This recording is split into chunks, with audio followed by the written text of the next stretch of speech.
Hi, this is Siofra's Magic Alcove, and I'm Siofra Bradigan. So, after our live show on Sunday and the beginning of the discussion of what happened with the witches in England, I thought it would be a good idea to sort of expand upon the entire subject of magic having a price, which I would say appears in almost every single book and TV show about magic, fantasy wise, that I've ever seen. So, to recap, for those of you who didn't watch the live show and know what I'm talking about, one of the early instances of people using magic in order to change the world or control the world in recent times, I came across in Bonowitz's book, Real Magic. And he talked about a group of witches and magicians from around England who decided to take matters into their own hands to protect their country. And they met on the shores of the British Isles on the eastern shore to raise a cone of power in order to keep Hitler's troops from setting foot upon British soil. And because of their belief that it was not okay to interfere with the free will of another person, even if that person had an evil intent, that because that was not okay, then there would be a high price to pay for doing that kind of magic. They considered it almost dark magic because of that. And the expected price was death. And because of this strongly held belief in how magic and energy works and what is and isn't okay, when they gathered together and they did the ritual, several of them died. They were mostly the elder infirm of the group, and no one was surprised, and everyone was willing to be the sacrifice if that's what it took. So this brings up an entire series of subjects, notions, ideas, and everything else. First of all, how strong belief can affect actual reality and reactions to what we do based upon how we think things are supposed to work. So that would be number one, right? So since they had this strongly held belief that doing this was wrong, but they did it anyway, then they believed that there was a price to pay for that, flying in the face of I don't know what supposed magical reality, and that meant that when it came to it, some of them were willing to pass over. So if they'd had a different set of beliefs, if they believed that self-defense was their right and protection of their people was their duty, and what they were doing was just protecting the land upon which they had they sat or worked or loved or lived, then it might not have had the same outcome.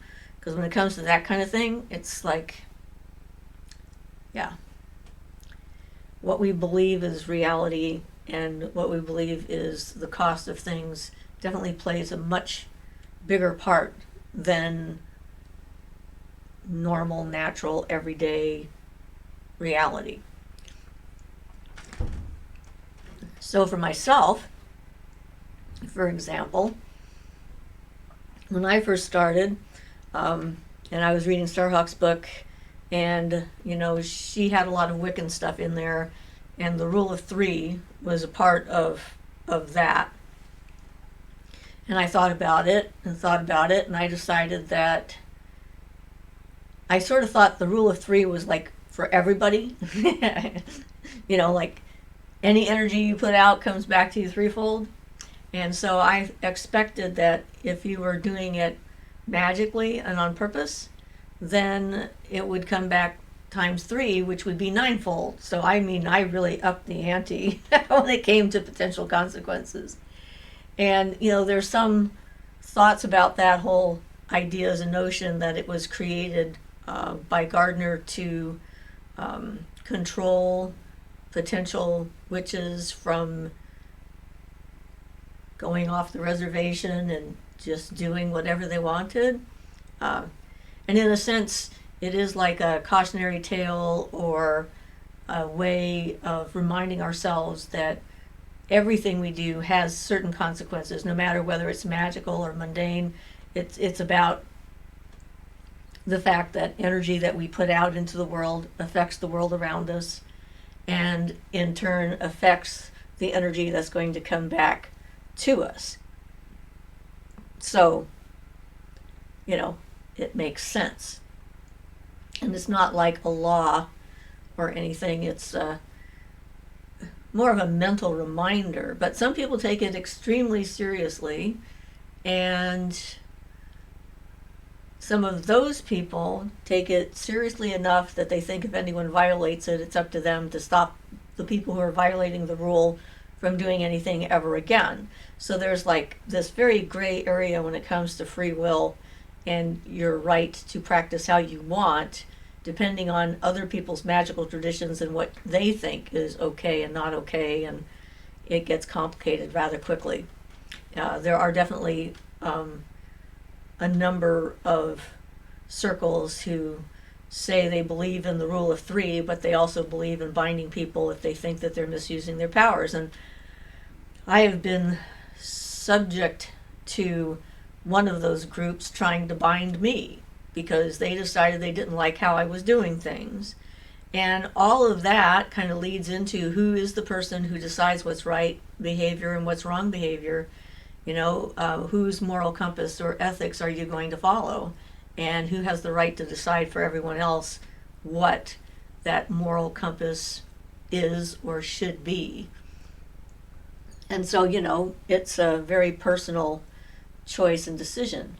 When it comes to the idea that magic has a price, everything we do has a price. If you want to look at it from an energetic and time perspective, right? I mean, if you want to learn to become a great pianist, the price of learning to be a great pianist, or the cost, depending on what terms you're comfortable with, would be how many hours of attention to practice are you going to put into this endeavor? What kind of music are you going to play? Are you going to play for large groups of people or just for yourself? It's like all of those choices and decisions and commitment to something decide what you end up getting out of it on the other side.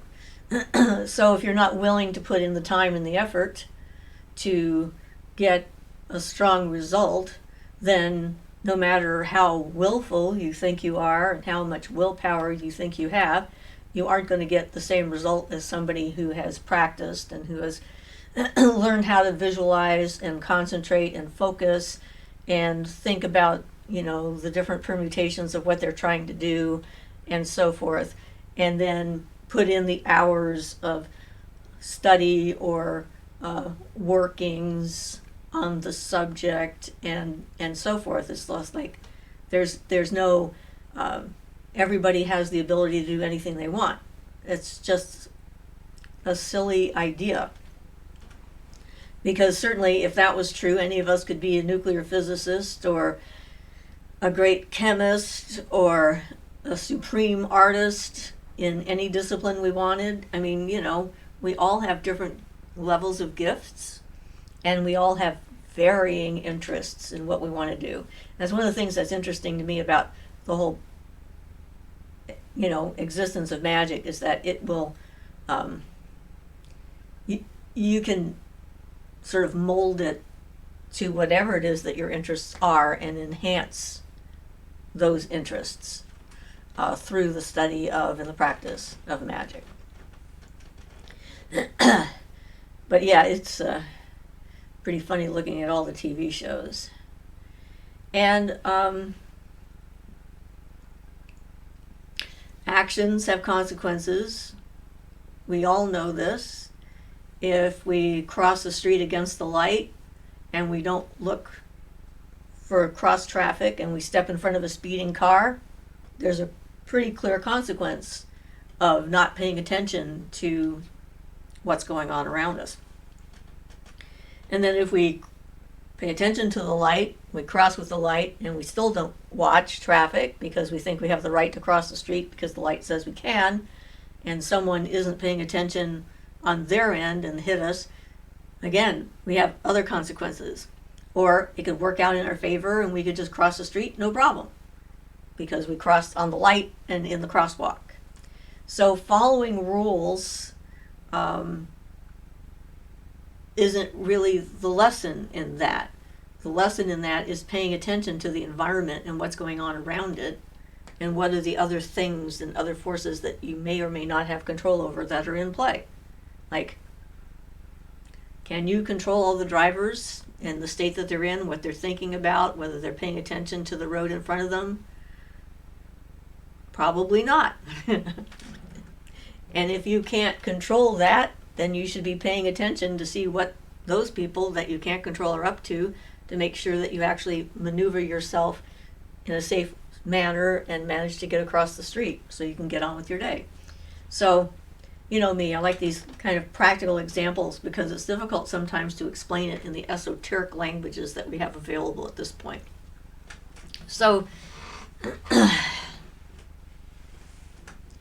and this whole subject is also about free will. I mean, what the witches and magicians of England did, they felt was against the free will of another. And how much importance should we give to the idea of not subverting someone else's free will? You know, I know what I've come to is I don't care what their free will is if they're trying to hurt me. Because in my mind, your true will, not just your free will, your true will is something that's not going to be running around trying to hurt everybody. That's just someone acting out. And there is that, you know, some people have that definition. If I decide I want to go get drunk and party and not pay attention when I'm driving again, this is my will and you can't stop me. But we have rules to protect other people in order to keep them safe from someone who is not paying attention. And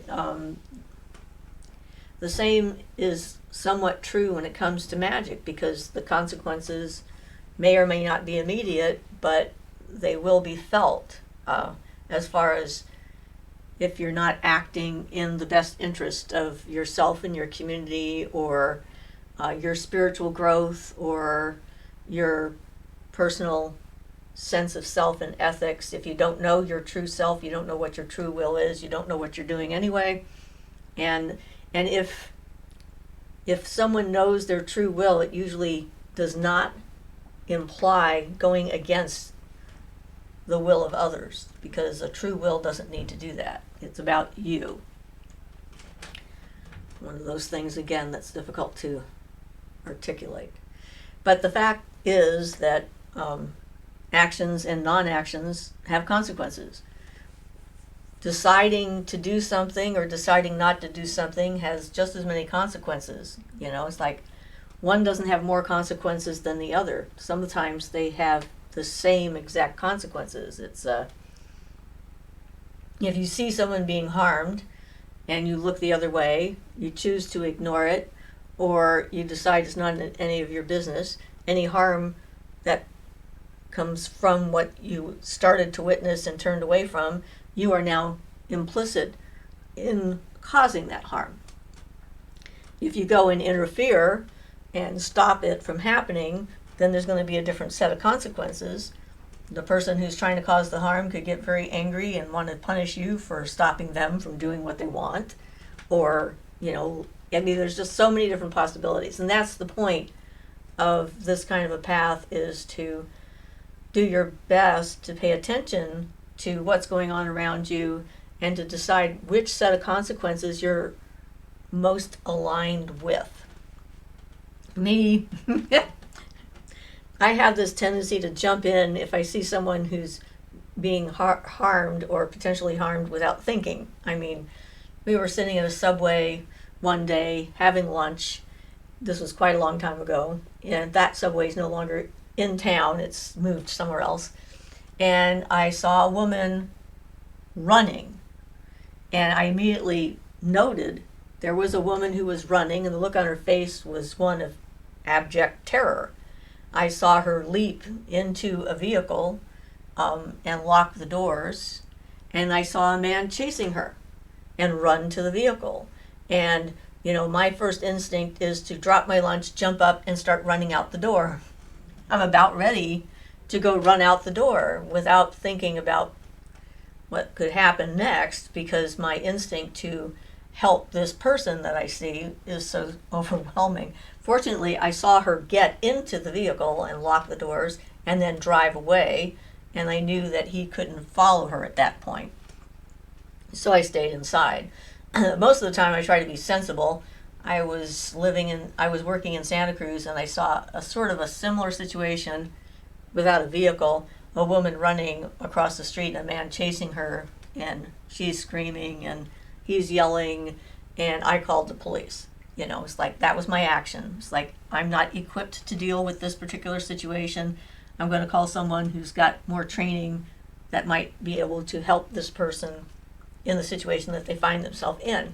And so, that's the thing. That's the other thing. It's like knowing your own limits and what you can and cannot do, magically as well as socially, physically, whatever.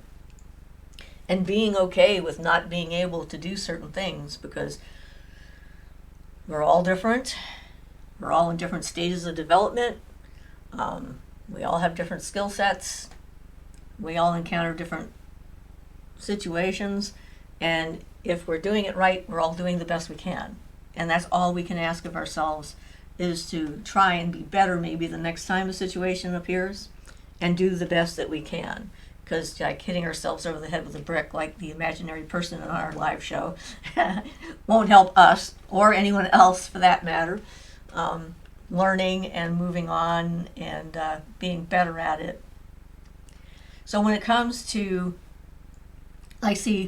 so there was a few things that popped in my head with this conversation. One is, say, like,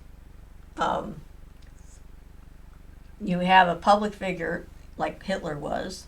You have a public figure who you feel is doing harm. And you think that as a person defending your community, it's your duty to try and stop that person. And I saw a lot of people talking about that when Trump was in office. There were actually a bunch of witches who were going to, do workings against him and stuff.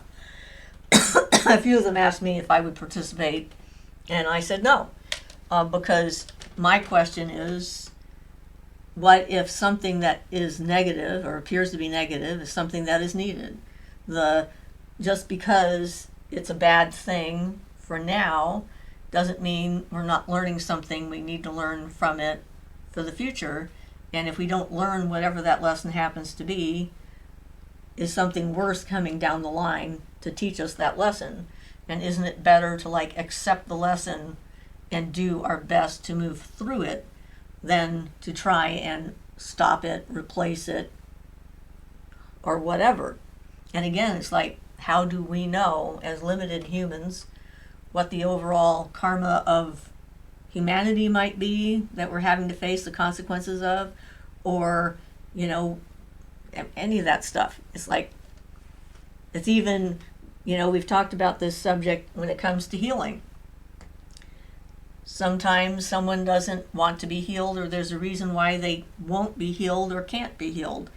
And as healers, we find that extremely frustrating, because we want to make people feel better. We want people to have better lives. We want them to be happy and be out of pain.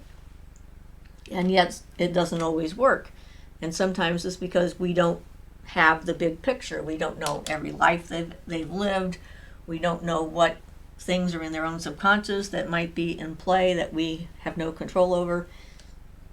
It's complicated. There's all kinds of things that are going on that we're not going to be privy to, no matter what powerful magicians and witches we might be.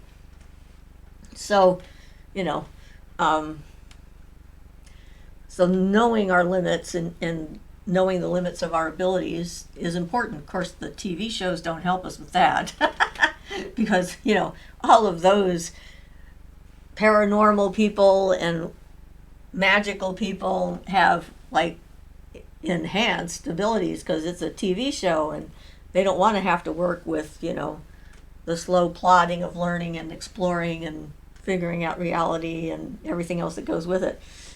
So sometimes it brings sort of unrealistic expectations from people who are looking into magic from watching TV shows and thinking that the fantasy and the reality are closer together than they actually are. Would be nice if I could teleport. That would be awesome. Sure save me a lot on gas. And then I wouldn't have to fly in a plane, which I'm not fond of, So, yeah, there'd be some definite pluses with that, but I can tell you I can't do it. I don't know anyone who can, and if they can, please come into my room and show me how it's done. I'd appreciate it. But, yeah, so we a lot of us, we work with spirits and we work with deities, and depending on our relationship with them, the cost can be owing a favor to a group of spirit beings because they gave you a helping hand. My way of dealing with that has always been, if I see something that I can take care of to help them, I will. And then if I get to a point where I could use some help, I'll ask for help, but I won't demand it. And if they're willing, then it's a freely given thing. It's not, it's a different kind of exchange. It's not like there's a balance sheet that each god or goddess or spirit or whatever is holding over my head saying, okay, well, I helped you do this, this, this, this, and this. Now I'd like you to do this for me, so go forth and do it. Unless, of course, you believe that that's the case. And there are groups of people who believe that if they ask for help from a spirit being of any kind, and they get it, or a god or a goddess, and they get it, that means at some point in the future a favor will be owed because a debt has been incurred, and they're not allowed to say no to the favor. So again, that's a personal belief that people incorporate into their psyche, and because they believe that that's the case, then it becomes reality, because the things that are unseen and insubstantial when it comes to physical reality are very powerful when it comes to magical reality. So that's one of the reasons we talk about shadow work and looking at your own belief systems and identifying potential things like that in your own belief system, where you can, take it apart and go like, well, is this true? And that's sort of part of basic therapy.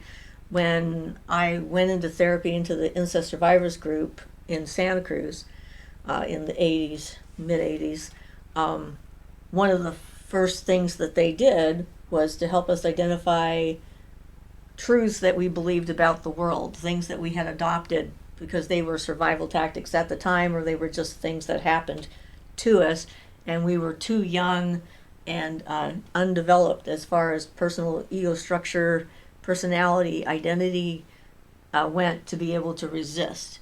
And I've told you about some of those core beliefs that I discovered during that time, that I was inherently evil, that there was some evil hiding within me that at some point was going to come out no matter what I did, and there was no way to fight it.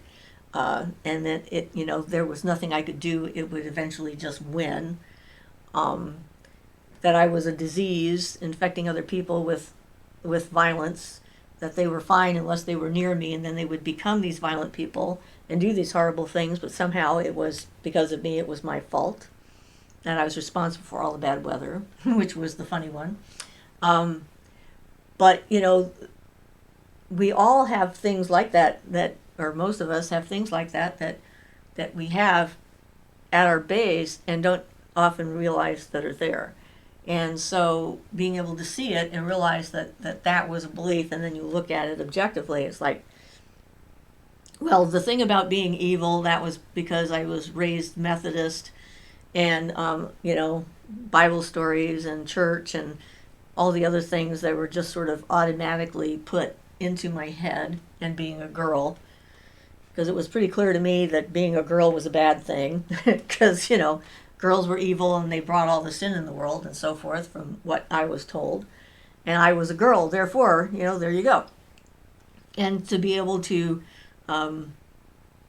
challenge that belief and look at it and choose a different set of beliefs that worked to my benefit rather than to my detriment.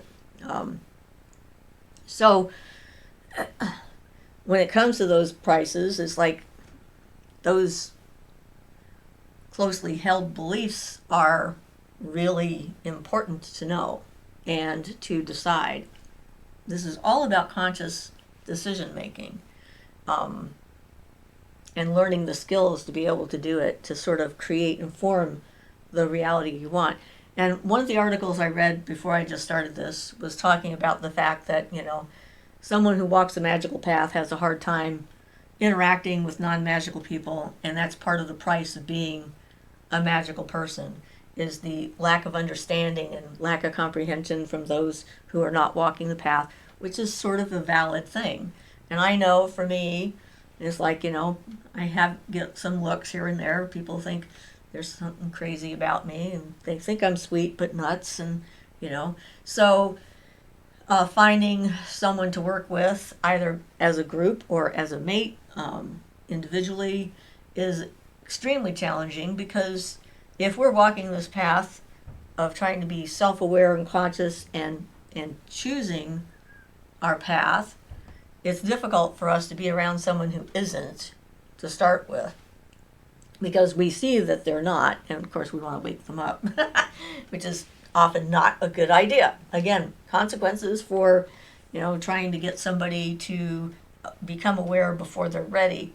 We actually had a weird thing happen in those veins. One of our friends actually asked my husband to do a basic kind of introduction, initiation type of thing into magic. He decided he wanted to learn more. And so, Ian wrote a really basic thing, which was, it was basically, I'm going to draw a line in the sand, and on this side of the line, you are who you are right now, and nothing has changed.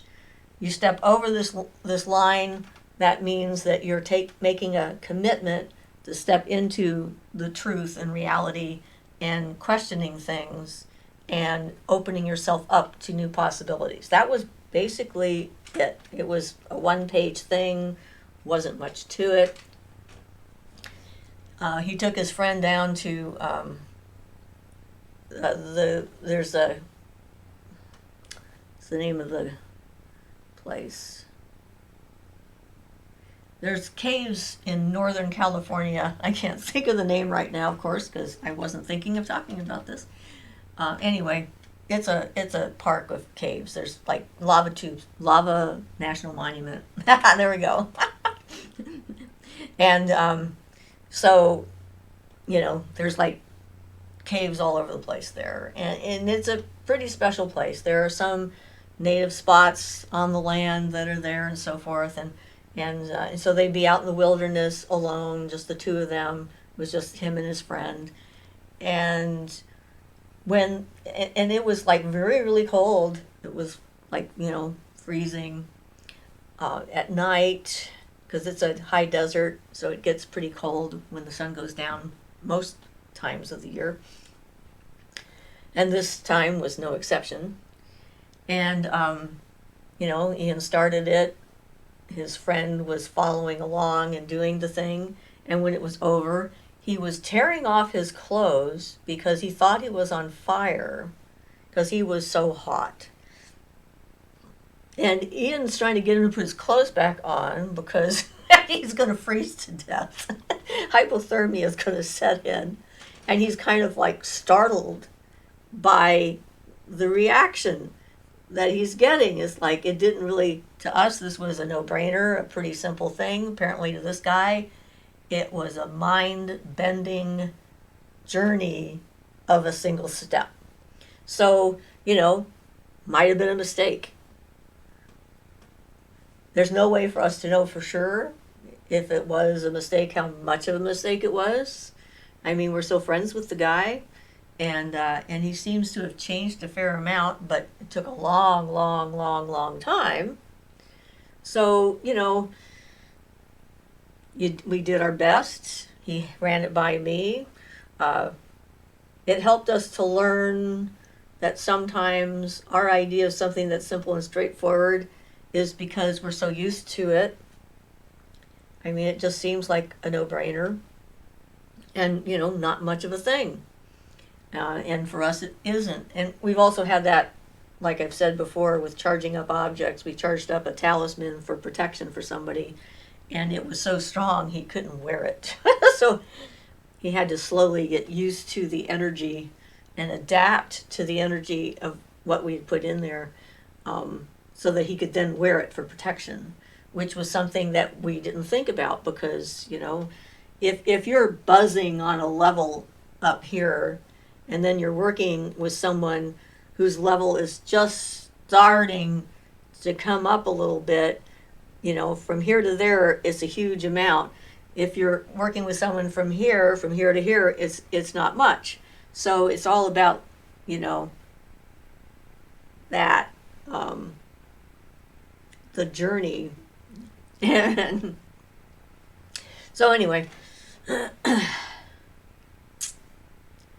to think if there's anything else to say on the subject at the moment, because I think this is a good subject and I'd like to have a really good discussion about it and, talk about this as a thing in and of itself with examples that you might have about, what do I do in a situation like this, or what did this mean, or what do you think, or, because the ability to look at and discuss these things is a good sign.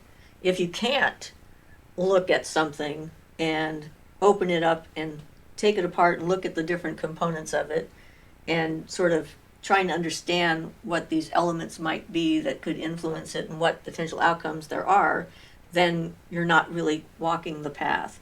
You're not far enough along on the path, I should say, to be able to do that. And at some point, you have to be able to do that. Because I guess some people call it critical thinking. Perhaps it's sort of a form of critical thinking. Looking at your own prejudices or biases or our unconscious belief systems that are affecting how your energy works and so forth.